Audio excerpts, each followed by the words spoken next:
This recording is regarding extended school year services and the criteria for extended school year and how to go about determining extended school year needs. So if you look at the services page of the IEP, when you get to extended school year, there are two blue hyperlinks. Look at the second one first, ESY decision flowchart. Here's a flowchart that you can use to walk you through and help you determine whether or not a student meets criteria, if that works for your brain processing and the way you think. It really is a question and answer type of system. There's also a form called extended school year. That's the one we're going to walk through today. This would only need to be completed if a student did meet criteria for extended school year and did receive services for extended school year. You'd enter the date and the school year on the form. There are three different ways that a student can meet criteria for extended school year. There's item A, item B, and item C. So we will go through each of those different ways that a student could meet criteria. They can meet through one or all three. The first way is called regression and recoupment. Now, all students regress in the summertime. I was determined every summer when my kids were little that they were not going to regress. We were going to do reading and math and little science projects, and every day we were going to be so involved. And all of a sudden, bim, bam, it was the end of August, and what had happened to all those goals? And my kids would regress in the summertime. That's typical. All students do regress, and as a result of our wonderful 3-month summers. However, for some students with special needs, they demonstrate what's considered to be significant regression. Significant regression would be more than what typical children would do, and fairly remarkable. Now, there is no specific formula for this or number, but it would be something like 80 words, if the child was reading at 80 words per minute and they came back in the fall and they were reading 70 words per minute, that's probably much more in the normal range. But if you got too much below that, it would be considered to be significant regression. Recoupment is the child's ability to get back to the level of where they were prior to the break. So if in the end of May, the student was at 80 words per minute, then we would look again after the 3-month break, what the student was at, and then we'd look again 3 months later, usually about the end of first progress report.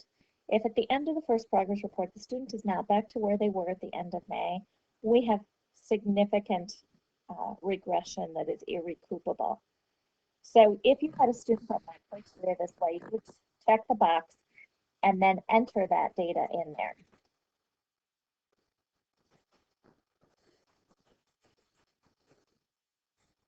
And you would want to put the September data so that you could show that the regression was significant. And then again, at the end of the first quarter progress report, they had still not caught up. Now, it's not always possible to use a summer break. That's the easiest way to do it.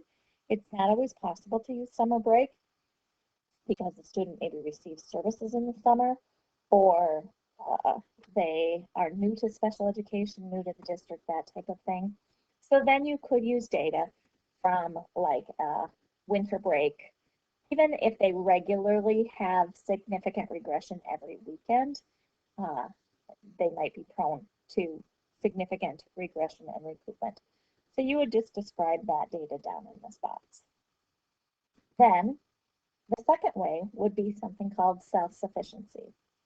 The only students that can meet this criteria are the students that have goals on their IEP in one of these areas. Again, this is just because they only have that goal does not mean that they would meet this criteria. Then you would want to look at a reason why that student would be prone to significant regression. The only way you would do this is if the student would be likely to regress, not just because they have the goal. So an example of that would be toilet training. Again, with my own children, we would be making progress, going to grandma and grandpa's over the weekend, and bam, we'd have to start all over again. So you would want to describe that type of situation as far as what has recently happened, what's been going on, and why that student is prone to significant regression in order to qualify. So you can see that some of your students that don't make a lot of progress may not be qualifying for extended school year because they don't always regress a lot in the first place. This is all about regression. The third area is a very unique situation that doesn't happen very often, but might be used for something even if it wasn't a matter of regression. This would be something that is specifically unique for the child, and the child needs services in the summer in order to receive a free appropriate public education. I can think of 2 times that we have used this criteria.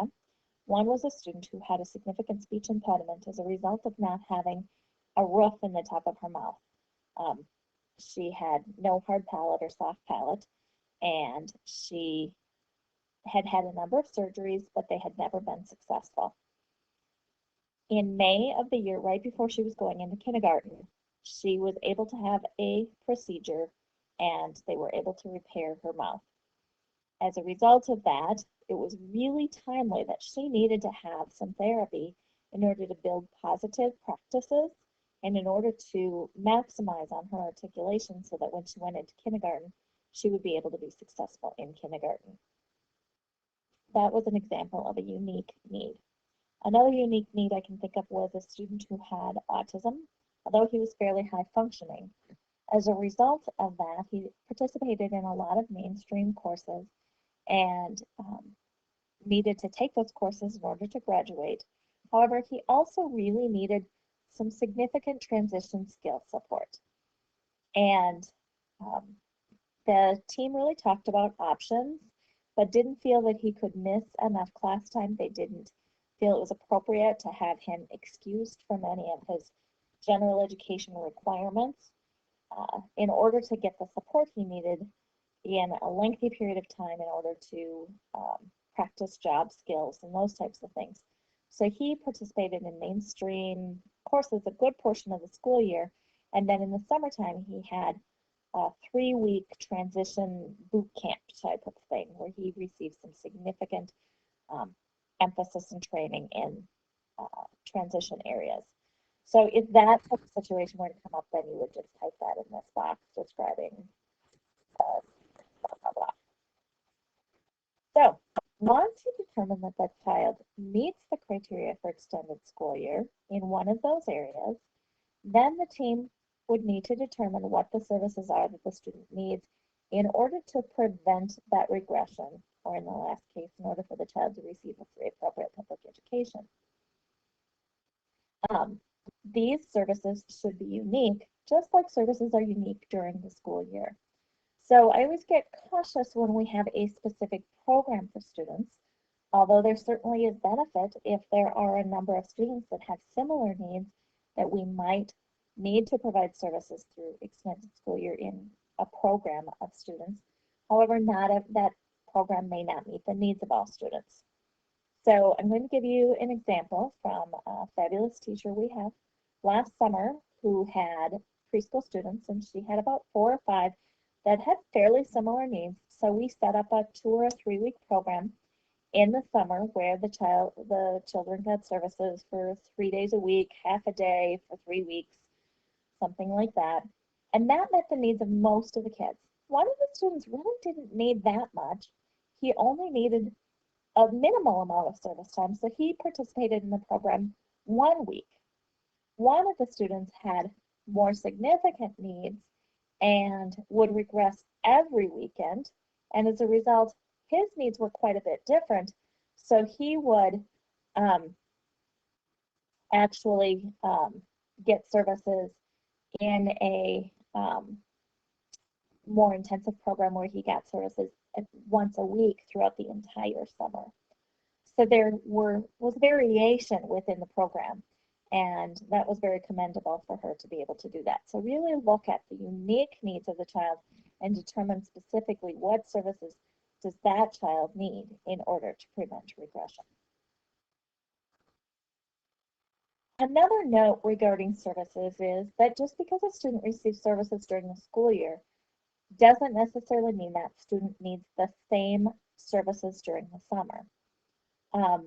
It's not that speech paths and OTs are not really important and valuable to us, but many times those related services are not necessary in order for the child to prevent regression and recruitment in that area. So many times the OT and PT and speech path can share the services with another service provider who is working with the child throughout the summer and have them practice the skills during the other types of services they receive, because they can actually, it's just practicing at this point. This would not typically be new instruction or progress for the child. We're really all about just maintaining the skill set of the student. A commonly asked question is, can paraprofessionals provide services in the summer? Paraprofessionals can provide services in the summer. However, they should always be overseen by a certified special education team member of some kind. Certainly, a child might need OT and PT, or a child may not need any services at all, even though they meet criteria for regression. If the parent is able and willing to practice some of the skills, sometimes it might just be a package or a handout that we would be sending home, and just doing maybe 20 minutes of indirect time a month where the service provider would just contact the parents or a PCA or somebody that way and have them practice the skills throughout the summer. Not every goal needs to have services throughout the summer. So sometimes it's just one particular skill that the child regularly regresses on, but the other skills do not regress. So you would want to identify on the service grid on this page which goal number that child actually regresses on and where those services would take place. And services can occur in a number of places.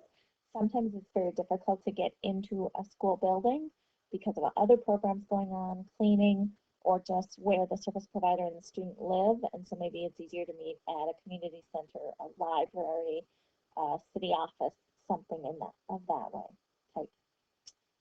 And then you would identify those services on the grid. It is important to note the special transportation for the services for the student.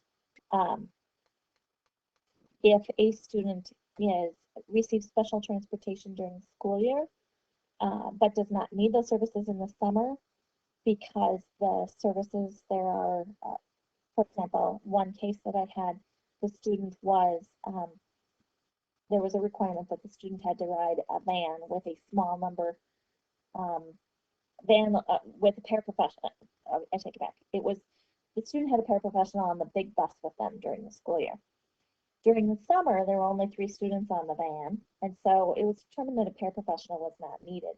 However, the IEP was not changed, and the district ended up having a complaint filed, and they did not receive any, and they got in trouble for that. So it is important to make note if there's going to be some kind of change to the transportation. And then just a brief description of what kinds of things that the student would work on, or what kinds of services that is. If it was a packet would be provided to the PCA or any of those types of things would be described down in this box. That is a little information about how students meet criteria for extended school year and how to develop programs for students for extended school year.